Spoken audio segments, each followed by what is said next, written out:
Hi guys, welcome back to my channel. I asked you on Instagram whether or not you had any pressing questions for me. Maybe they were not that pressing, but so many of you delivered and you asked me some questions, which I'm now going to answer. So thank you so much for your input. If you don't know what I'm talking about, I'm also on Instagram, but I'm also here talking about handbags and luxury items and all that kind of stuff. So if you want to, feel free to subscribe. If you don't want to, that's all cool as well. But let's get into the questions and my answers. First question is how old I am and whether or not we have moved to our new house. I am 37, turning 38 this year, but I still have some time, okay? So don't rush me.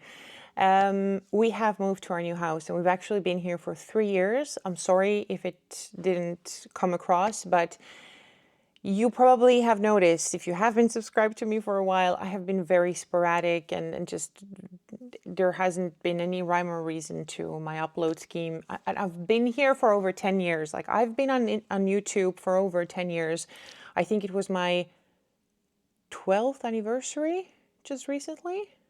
It's crazy. And I think I even had a channel before that. So I've been around the block, okay? But yes, we moved in 2022, so we've been here for 3 years. But my goodness, it has just, that's the reason I haven't told you. There's been so much going on and just, yeah. It swiftly brings me to a question that someone else asked. It brings me to a question someone else asked, and namely, is your house ready yet? And no, the house is not ready. One thing is that a house is never ready, right? That's what they say. You will always kind of like, you know, once you think, oh, everything is ready, then you're going to have to start to renew this and touch up that. Well, in our case, it's just, I don't even know where to start because it almost sounds like we're the idiots, but we had a lot of unluck. Let's just put it this way. I don't even know whether to talk about this experience. Would it be useful to anyone? I don't even know that kind of thing. So I have refrained from talking about this because I also don't want every single video to be kind of like a cry fest of like, oh my God, my life is so difficult. But it's been a stressful time. And when I really think about this, it's been going on for 10 years, I think. The whole house ordeal from like start to finish. And we're not at the finish yet. 10 years, nearly 10 years. So I have a very thick skin by now. Next question is all-time favorite luxury brand. If I have to choose just one, this is a loaded question because I have a lot of like counter questions. Is it like a favorite brand as in if I had to choose only one brand till the rest of my life? You know, like then I'd have to think about categories. I'm just going to tell you my currently favorite luxury brand when it comes to handbags, because clothes and handbags a little bit different, but I wouldn't say no to their clothes, but they're not as likable to some people. But currently my huge obsession is Bottega, like all the way. Bottega, leather, all the way. And I think a second close would be Loewe, even though I don't own a single Loewe leather bag. I sold my puzzle, but that's neither here nor there. Let's move on. Favorite bag of all time. Of all time. Isn't that another loaded question? Listen, I'm a Libra, okay? Now you know when I will turn 38. It will be in the fall season. Favorite bag of all time.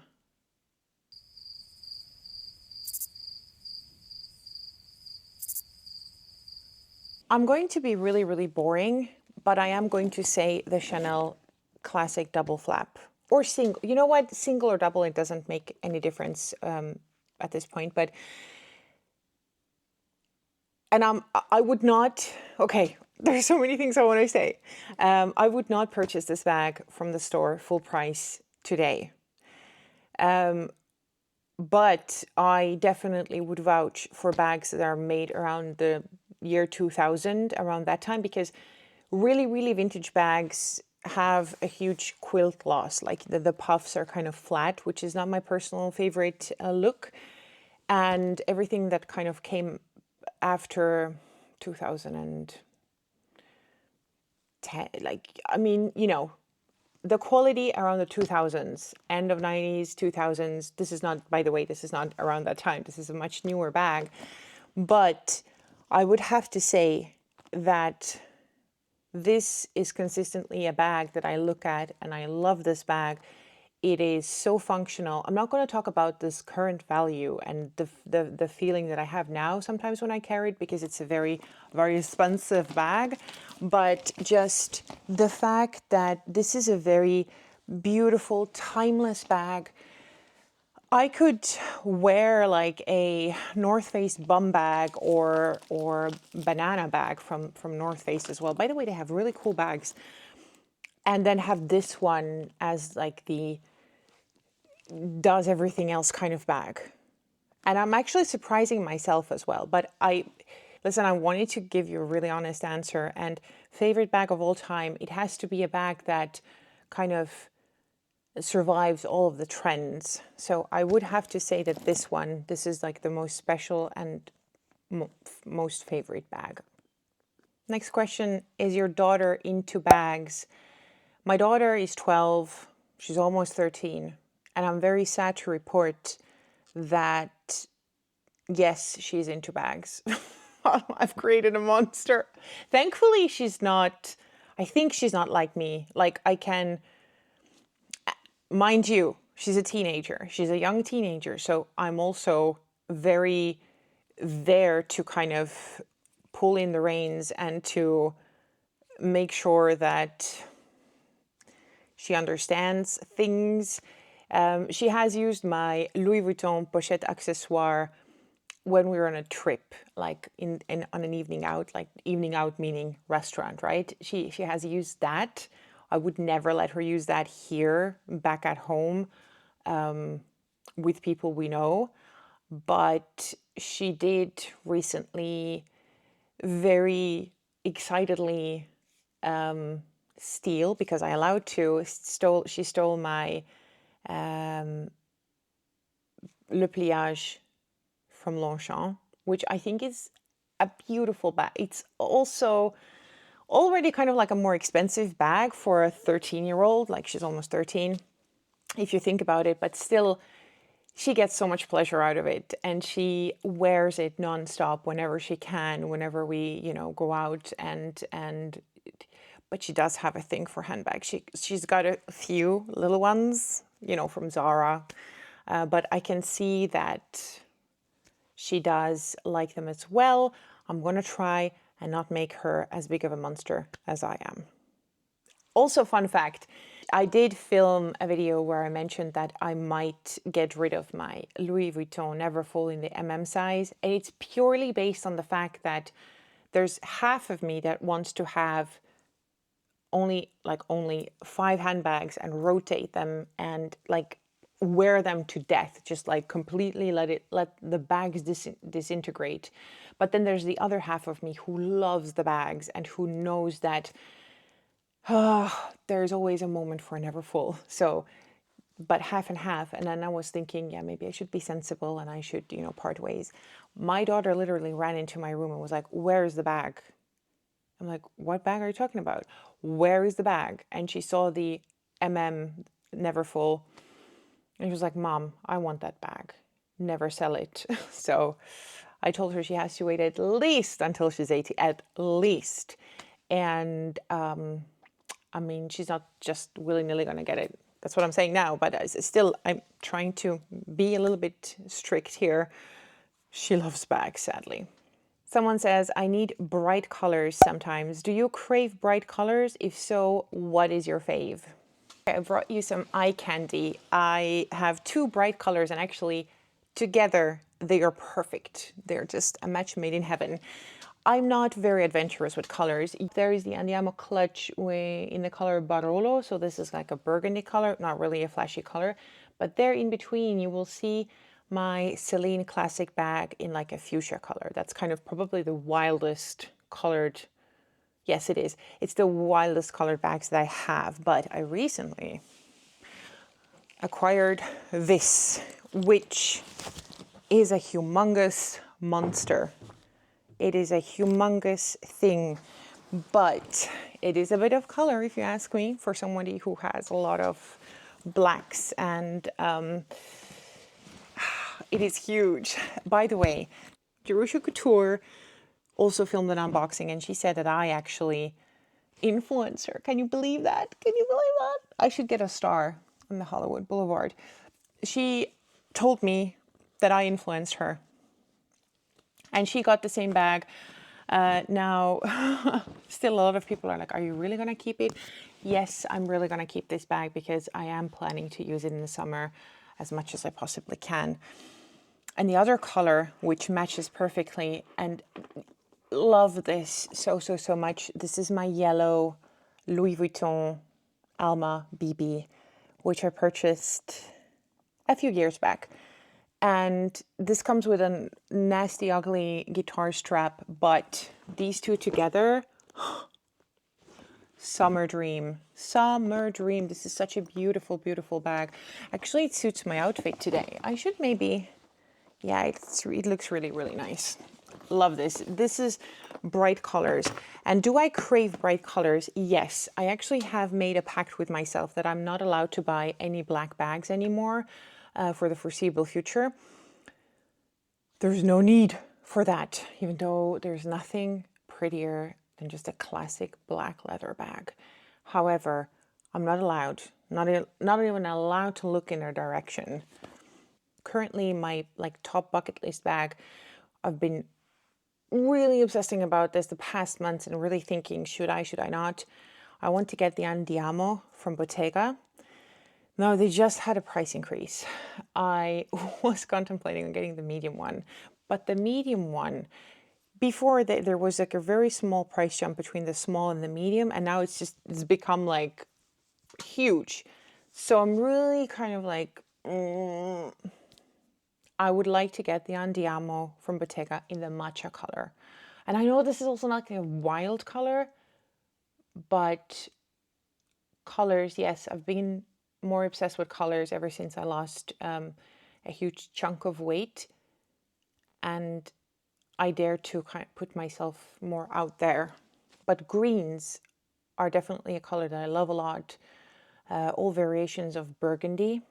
Next question is thoughts on the Wallace. I really want to get one. I think you're talking about the Bottega Mini Wallace. What are my thoughts about this bag? Wow. I have seen this bag, looked at it for quite some time. It is again increased in price just a little.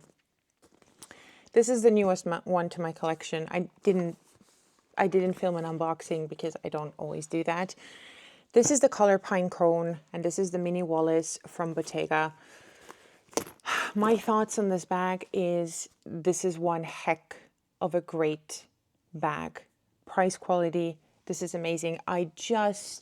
This morning I was thinking about it, of like taking a bottle with me. This fits a small water bottle, and it's roomy and it's nice, and you know, I've got all my junk inside, and it's got feet, and it's got a little slouch.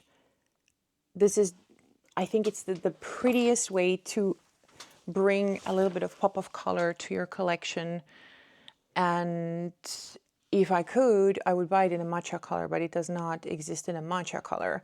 It does exist in all kinds of other tints. So definitely go and check it out. I'm obsessed with the khaki one. I saw it on the pre-loved market.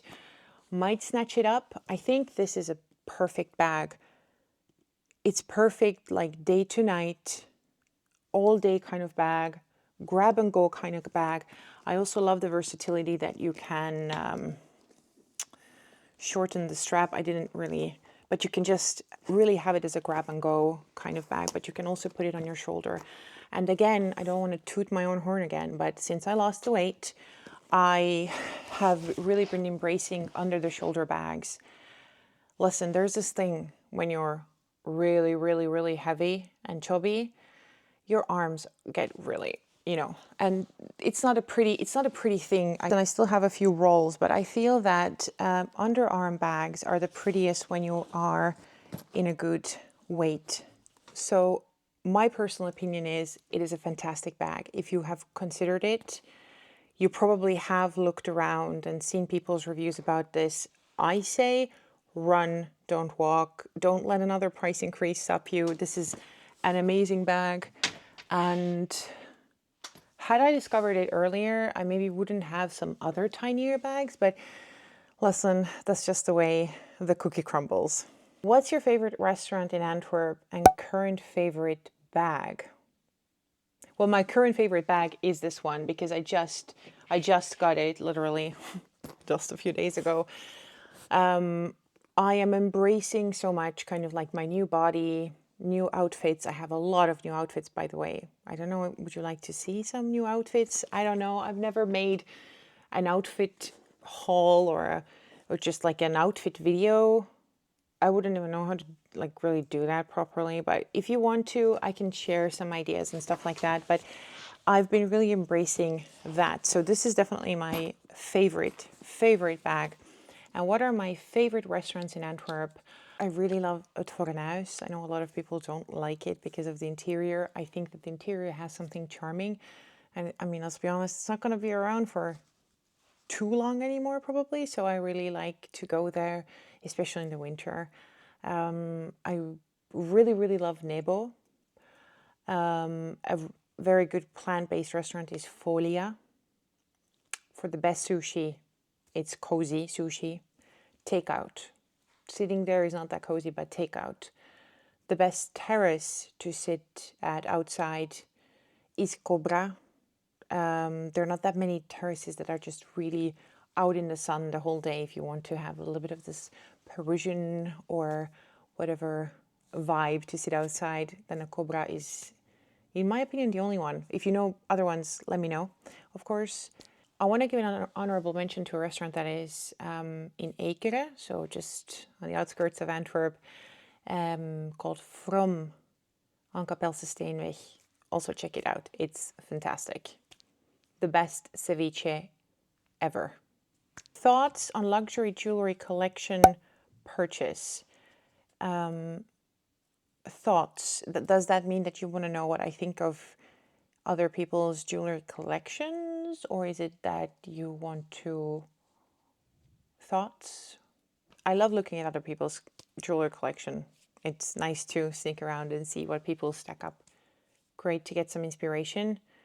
If you really want to hear my thoughts, I'm the kind of person with jewelry, what I own, I wear. This is one of the things where I have been very controlled in. I don't own 50 pairs of earrings, 50 bracelets, that kind of stuff. What I own is what I wear. I have my 2 Cartier bangles. I have a sentimental bracelet here that I got from a friend.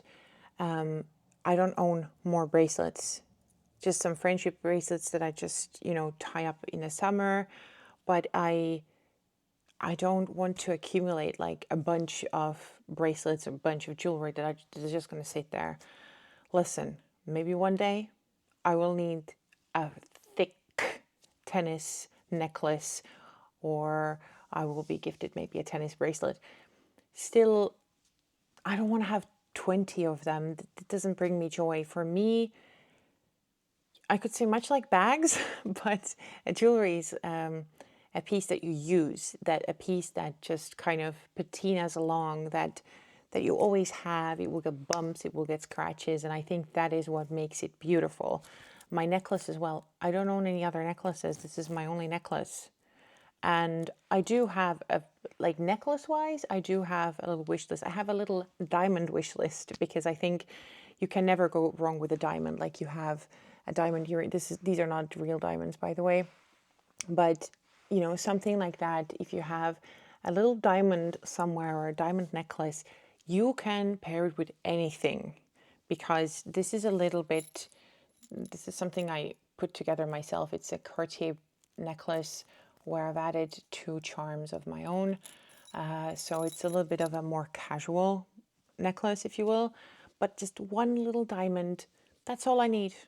That's all I need. I don't need to be Liberace. So my thoughts are that buy the things that you're going to use, wear them, love them. And I also don't want to have the stress to kind of like take things off, put things on, store them, all that stuff. So I don't know. I hope the answer is okay. Thoughts on the row bags. What are my thoughts? Listen, if you like them, buy them. That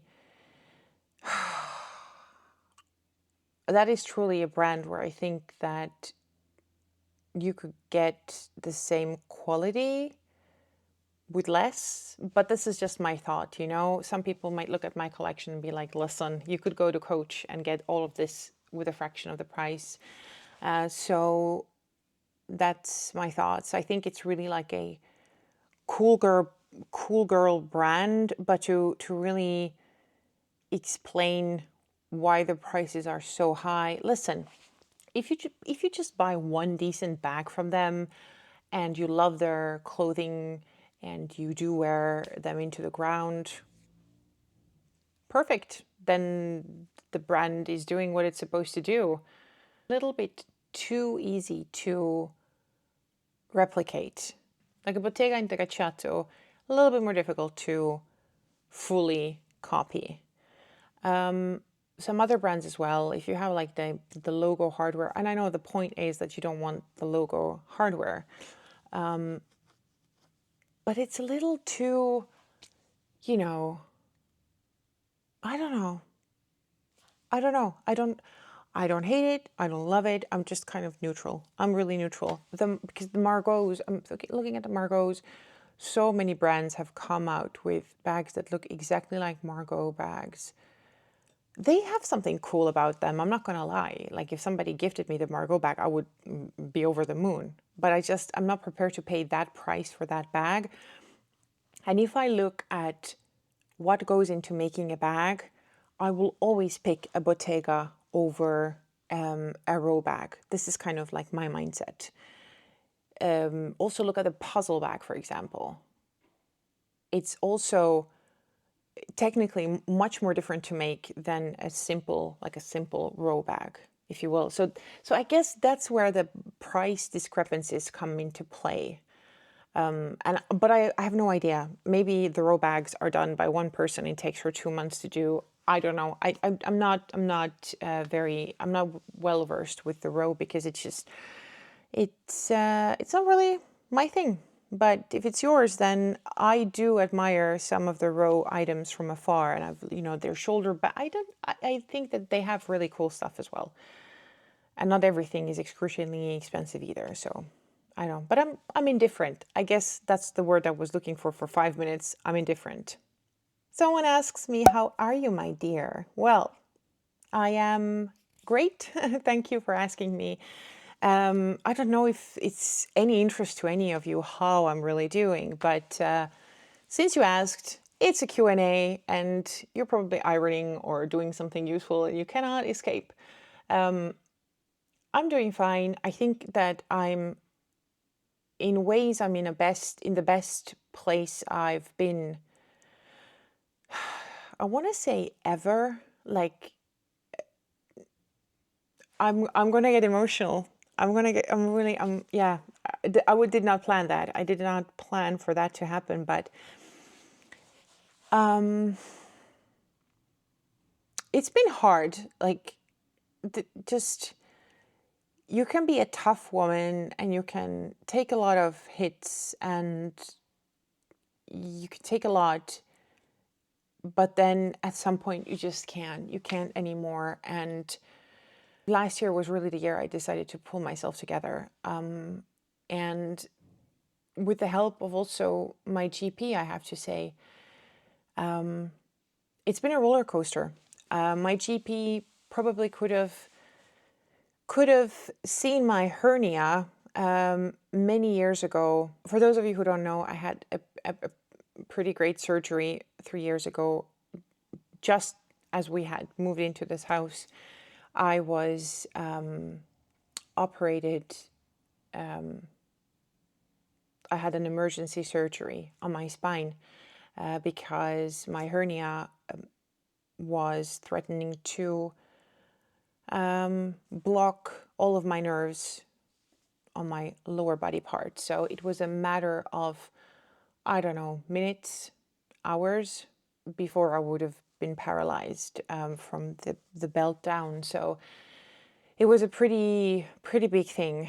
And I have thought about it for a long time. I have a very high pain tolerance. I think anyone who has been in a certain, well, first of all, who has had like a lot of traumas in general, but someone who has also done figure skating, a sport where you have to, you have to overcome yourself and you have to work through the pain and smile through the pain. And, I have a very high pain tolerance.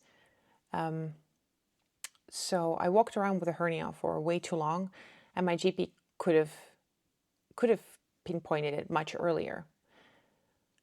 But I also have a lot of respect for general practitioners because they don't nearly get enough time with every patient.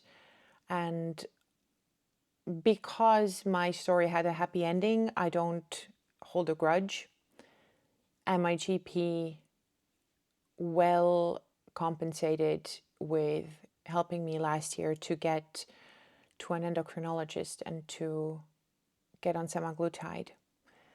And that saved my life. I can say hand on heart, it saved my life. It saved me physically, but way more importantly, it saved me mentally. I am not in my ideal weight today. I was just out yesterday with my bikini on. I don't often wear a bikini because I feel very self-conscious, but I was at home. There was no one around, just my family, and we were sitting by the pool, and I saw my reflection whenever I stood up. And, I saw that I have a lot of cellulite and my stomach and everything, but it was really the first time that I looked at myself and I saw that I'm imperfect, but that I do love myself, that I still have the right, oh my goodness, this is, whew, that I have the right to walk around on this earth, that I have the right to have my flaws and to deal with them at my own terms. And,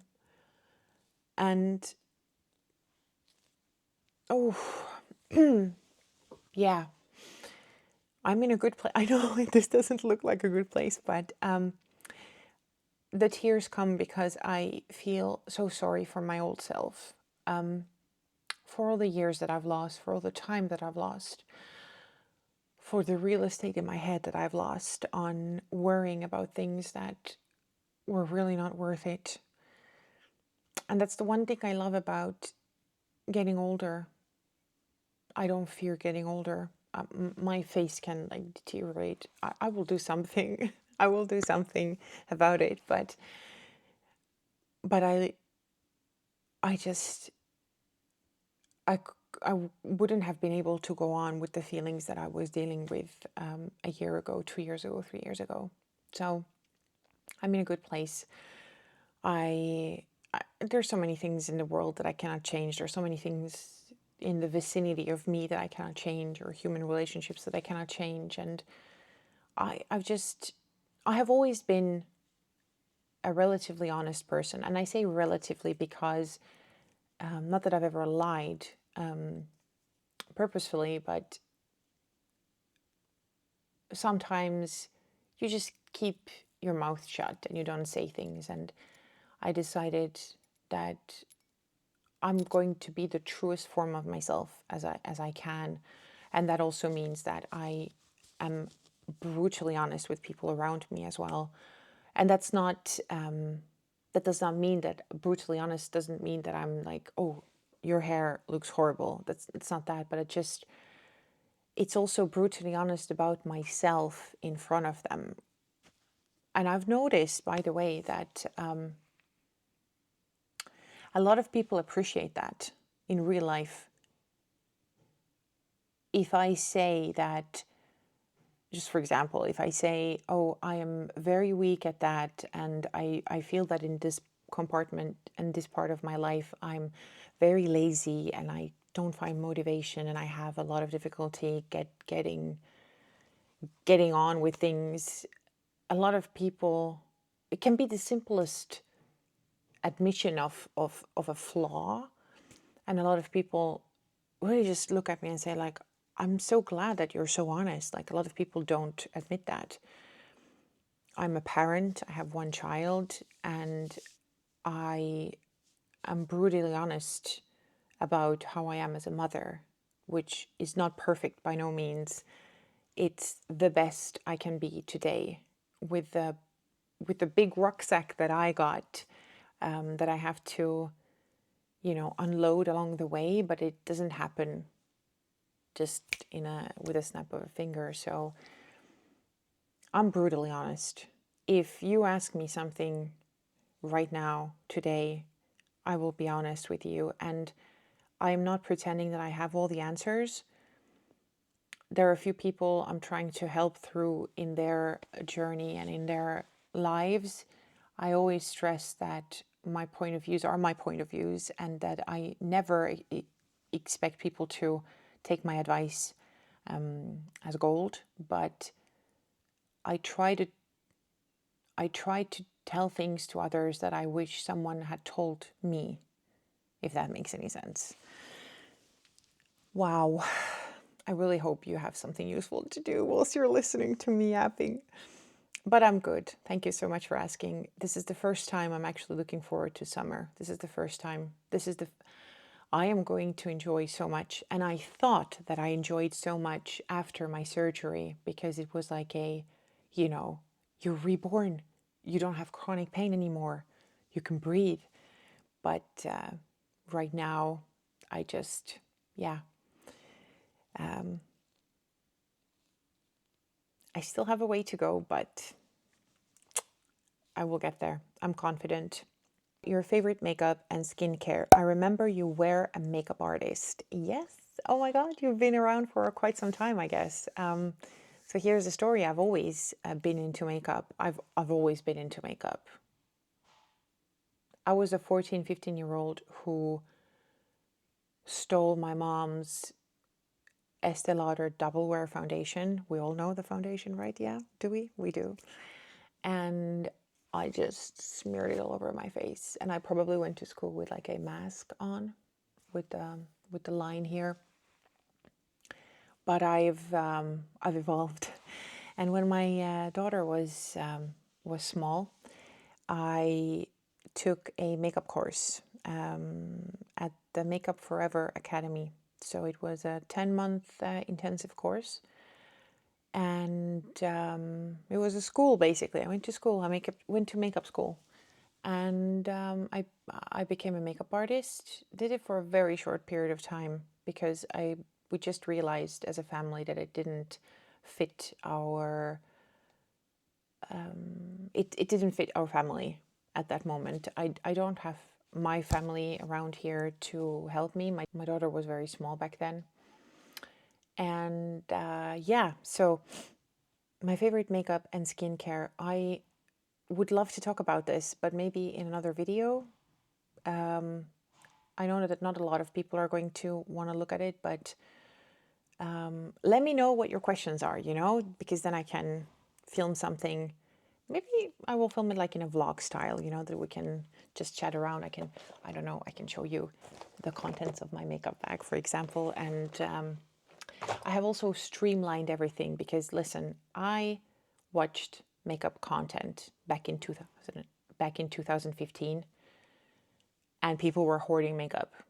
Best believe I was doing the same thing. And my excuse was always like, oh yeah, but I'll put it in my makeup kit. I purged on so many things, and now I think that I've got my own makeup down to a T. as I'm aging as well, my needs change. So listen, elaborate. Do you have any problems? Like, do you have maybe something that doesn't go on very well? There are also techniques that play a whole big role in that. So I would really love to help because I love skincare and makeup. Makeup, I know a lot about. Skincare, I'm just a fanatic, that's all. So yeah, just give me a little bit of input in terms of what do you want to know, and I definitely want to film about that. Favorite non-trendy countries to visit, if any. If I see one more Paris vlog, snooze. Ouch, the tea. Listen, unpopular opinion, but I'm not a huge fan of Paris. A lot of other places in France, I have nothing against France. Best place to practice my French. But Paris is not my favorite city in the world. I am a Londoner at heart. London all the way. London is just, but I hate the way things are there and the crime rate and all that. But I'm a fan of London. Now, you want non-trendy countries to visit. I will tell you, if you want cute countries around the summertime, good weather, please go to Estonia. It's not to toot my own horn. I'm from there. I'm from Tallinn, the capital. It is a beautiful country. We have only 1.3 million inhabitants. It used to be 1.5. I don't know what the latest data is, but we've got about 1.5 million people, and our country is larger than Belgium. So you have a lot of nature, a lot of greenery. There are loads of pop-up restaurants in the summer. So you can go to a countryside where you think that you are in the middle of nowhere, and bam, there's this beautiful, picturesque restaurant in the middle of nowhere offering you beautiful culinary experiences. It will definitely not be as expensive as Paris, but don't also expect it to be super, super dirt cheap, because sadly we're not dirt cheap. And also, I'm promoting again my own region. If you're in Tallinn, if you do a city trip to Tallinn, you are at any time, you are about 10-15 minutes away from like somewhere, a piece of nature where you can be all alone, no other people around. It is safe, and you can also visit another country. You can take a ferry, and in 1.5 hours you are on the other side. To the north, you are visiting Helsinki, which is the capital of which country? Finland. So you can do 2 countries, 2 big cities, not big. Okay, Tallinn is not big, but I mean 2 capitals just in a matter of a few days. I think it's great. You get a little bit of a rest from, then what else? What else do I love? I love Stockholm. I love Stockholm and Helsinki because Sweden and Finland are 2 countries where I've lived as a child for a short period of time, but still I've grown up with their culture as well. Estonia was very heavily influenced by them. Astrid Lindgren is still to this day my favorite writer, and Pikku Kakkonen, all these things. It's just loads of nostalgia. So if you want to go to non-trendy countries, go there. And if you want to go somewhere else, Europe, I really fell in love with Portugal and the Algarve, Olhão, and it's a beautiful region as well. And I don't hear a lot of people talking about this. So do that. Gosh, there are so many non-trendy places to visit. How did you land in Belgium from Estonia?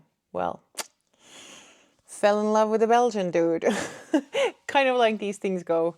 I met Mr. Summer in Estonia, actually, and he was on a trip there, and it was very random, very serendipitous. It was meant to happen, kind of. Yeah. We met, and it was a logical step that I was the one who had to move because he already had 2 kids from his previous marriage. And so it was easier for me to move. And that's how I ended up here. Challenges of being a working mom. Now, I'm not a classic working mom. I'm not a girl boss, #girl boss, all that. When I had my daughter, the first thing I knew was that I wanted to be at home the first years.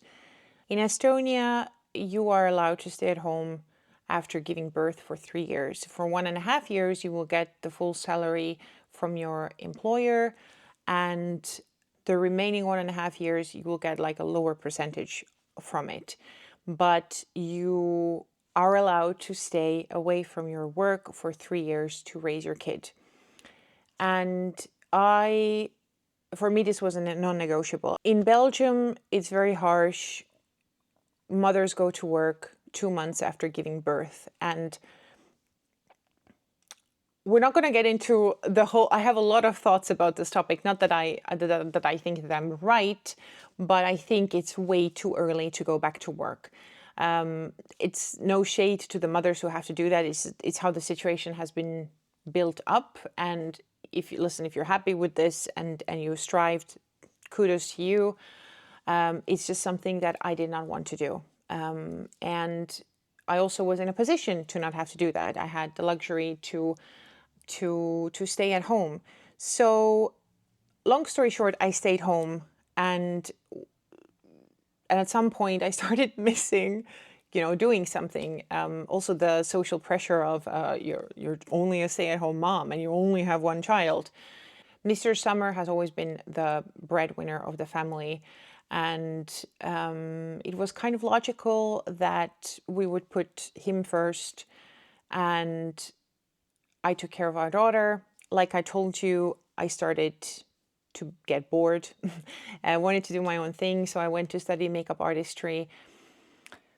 Wasn't really something that fit into our lifestyle because Mr. Summer is an entrepreneur, so I had to back him up in a lot of things.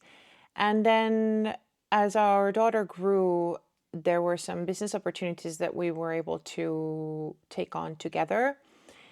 I was able to still keep my gray cells working, and I've been helping with the business on the side ever since. But I haven't been to the office for many years now, on a regular basis, and I can do everything that I need to do from the comfort of my own home.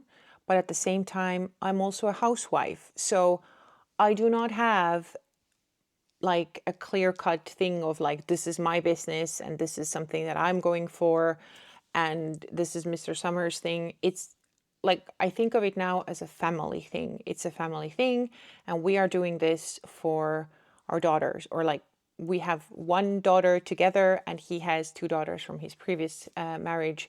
So we're doing it for the kids, basically. And yeah, so I'm not a classic working mom. Oh my goodness, I don't know. Would you love to have some chats with me, like me to sit down with some tea and talk about a certain topic? Because I really, really want to talk about I have a lot of thoughts about, the boss moms and working moms and all that. It's nothing negative towards anyone who makes any choices, but it's just thoughts. Let's discuss. I would love to do that, but I don't know if you would be interested in doing that. So let me know. We can talk about that. But challenges of being a working mom, I don't have the classic challenges because I can choose my own, I make my own day plan as much as possible. And also, let's not forget, the house has been a full-time baby where when Mr. Summer was not able to be here, I had to be here. So I could not have possibly worked a 9 to 5. And quite frankly, I'm not a 9 to 5 type of person anyway. If necessary, I will do that. I will do anything. But the 9 to 5, I much more prefer shifts, like just get done with it. So yeah, that's kind of a weird answer, but that's my answer to that. Does your boyfriend or husband share the love for luxury? No. No, not like me. If you're asking that, then not like me. I'm always so amused to look at other YouTubers' replies to that, because most of the people who are obsessed with handbags and they know exactly what's coming out and they know which belt is what and they know this and they know that, their husbands are just like walking next to them, plain simple, good old polo shirt that they've had for 20 years and they are as happy as can be. And this is pretty much the same case with Mr. Summer. And he is a very down-to-earth person. Listen, you need one down-to-earth person when you are dealing with that kind of a hobby. He's a very down-to-earth person, but he will not, I mean, it's only in the last years, and mind you, the guy has worked incessantly for 40 years. It's only the last years that he has started to spend a little bit more on himself. He's a very down-to-earth person, which is obviously like one of the biggest things that I love about him. Listen, deep down, I'm a very down-to-earth person as well. I can have all that, but that does not make me a better person. That does not make me a smarter person. That does not make me in any way, shape, or form a more privileged person. Yes, privileged in the sense that I do have that. Some people never have that. At the end of the day, you know, it's the little things that count. It's the little joys of life. It's the fact that you have running warm water when you're taking a shower. And I've told that to some people and maybe they don't believe me, but I have lived without running water, just period, running water, let alone running warm water, as it was also like a stage. So that is something I enjoy every time I take a warm shower. And even we here with our house project, we have had those moments where suddenly, oh my God, there is no warm water anymore. And I get this little throwback to the past, and I'm just, the next day when everything is fixed again, I'm like, this is what it's all about. Food on the table, a roof above your head, lovely people around you to see and to speak to every single day, and warm water, sanitary stuff, you know. So, you know, Mr. Summer is not into luxury that way. He does enjoy sometimes a gift from a brand, but he's not into brands. He's a normal person, okay? He's not like me.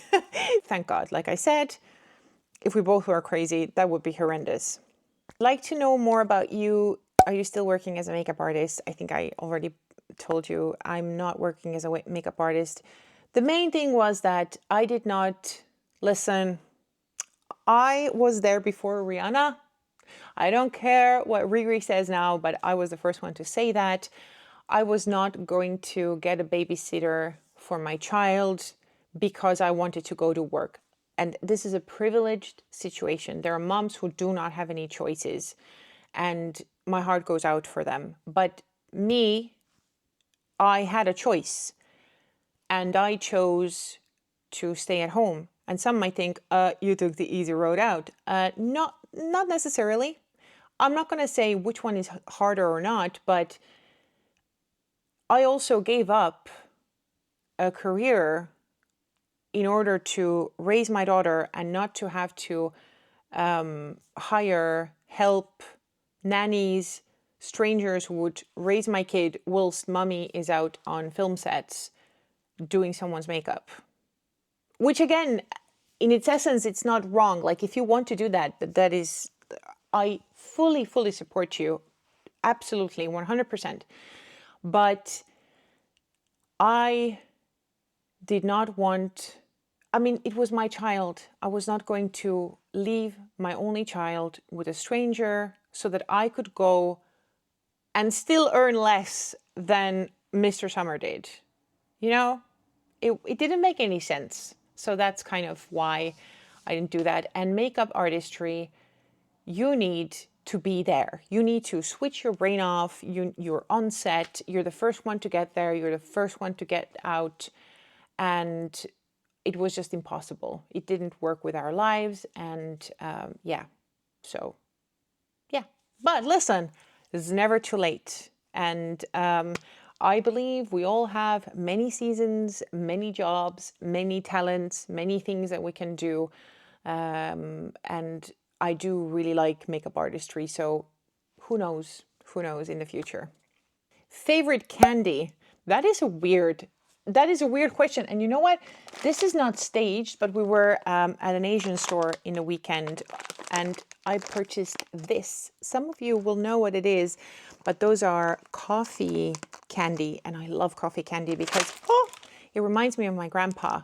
And these are the cappuccino ones. So half milk and half coffee.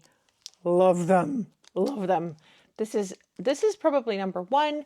And number two is anything sour. Give me something sour that completely deteriorates my tongue so that I cannot speak or talk or eat for 2 weeks straight. Anything sour, like sour candies, you know, sour gummies with like this, but it has to stay sour, not the kind of stuff that has like a really thin layer and just turns into like sugary sugar. Sour stuff all the way. Oh, and also chocolate and mint together. Match made in heaven. Any Finns out there or Scandinavians, you will know Marianne, candy from Fazer, mint and chocolate. Oh, love it, love it. Or Fazer mint, also love it. If you only had to choose one bag, which would it be?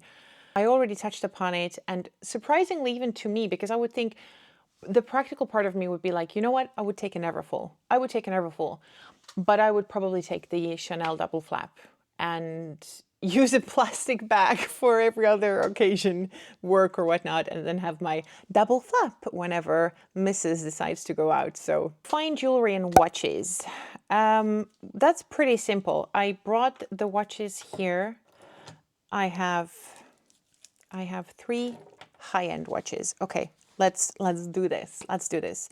So this thick monstrosity, this is my Aura ring. A lot of people have asked me about this, and I love it. I really do.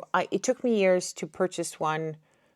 I don't want to give you the middle finger, but it took me years to purchase this, and I've been now testing it for over a month now, and I'm really happy. It has made me move more. It has made me more conscious about my sleep, all that good stuff. So this is the monstrosity here. It's not fine jewelry, but I want to get it out of the way because I know I will get questions about this. But here on this hand, I have a diamond band. I don't have any more rings. I have the Cartier Clash in the thicker. This is the original, like this is the original. This is basically the Cartier Clash when it came out. And this is the thinner version of it. And then this is a bracelet that was gifted by a dear friend. And these 3 things, I wear them all of the time, except for every now and then I sometimes get the feeling like I want to get everything off of me so that I can like put decently like creams on, or, you know, then I don't wear that. So I always have that stack on. I've been thinking of getting a love bracelet, but I've been doubting for so long. I don't know. Maybe I do, maybe I don't. But let's go into the watches. I have always been a watch person ever since I was 8 or 9. I remember my grandma buying me a Mickey Mouse watch. And then after that, I got a Swatch watch. And I've been a watch person ever since. I have always loved watches, regardless of, you know, price tag or whatnot. I have always worn a watch. What did I do now? I messed up. This was my very first expensive watch. This is the Tag Heuer Formula 1 watch. I've had it for nearly 20 years, I want to say, and I think it still looks really, really nice. It has diamonds all around. It has a beautiful strap. It has gone through the ringer. Like, it has gone through the ringer. And basically the only flaw that it has as of today other than it needs new batteries, because this is a battery watch, it's missing just one stone over here. So I need to get that fixed, but this is that. I got so much pleasure out of this and loved it so much. I have another Tag Heuer watch, which is a little bit of a sportier one and a much newer one, because this one, I think I wore this one about like 10 years straight, and I didn't have any other alternatives. And then I had a sportier one. It is somewhere, but since, like I told you, it's a little bit of a chaos at the house, some things are still kind of packed away. And but this, I have this one. And then my very first, like truly expensive watch, which kind of takes my breath away, came in with a banger. And let me preface this by saying that I was the girl 5 years ago who said, gold is not really my thing. Like, I'm a silver girl. Well, guess what? I came in with a banger, and my first watch was the President. My first watch was the Day-Date, so the President watch from Rolex. It is heavy. I haven't worn it in a hot minute because of safety as well, and also the newest addition to my collection. But it is so beautiful. I really love this. And I'm sad of the way the world is, that there are not that many places I can wear it anymore without feeling some certain way. Then a few years ago, we were in Portugal on our anniversary with Mr. Summer, and we decided to gift each other a watch. So he got the male version and I got the female version of it. So his is different, but this is basically the watch that I really wanted for a long time. This is the Cartier Santos watch, and I'm obsessed with it. We were wondering whether to engrave it or not, but I think, like, if you're a watch lover, if you know anything about watches, then the Cartier Santos is definitely it is a legendary watch, right? This is basically where it all started. I thought I have to have it because this is such a important watch that started everything. Like I said, I cannot find any words to describe how much I love this. And the other thing is also, this is a self-winding watch. I know a lot of people are obsessed with the Cartier Panthère. It's just mind-blowing that you pay so much for a watch that needs batteries. And that's the only beef that I have with the Cartier Panthère watch. Otherwise, I think it looks stunning. But for the prices that you pay for that type of watches, I think it has to be self-winding. Otherwise, it's just, otherwise it's overpriced. That's kind of what I think. I love this a lot. I think it's gorgeous. And with watches, I have the same thing as with everything else that I use, is that I wanted to get a patina. It has scratches everywhere, but I still love it and it's still very dear to me.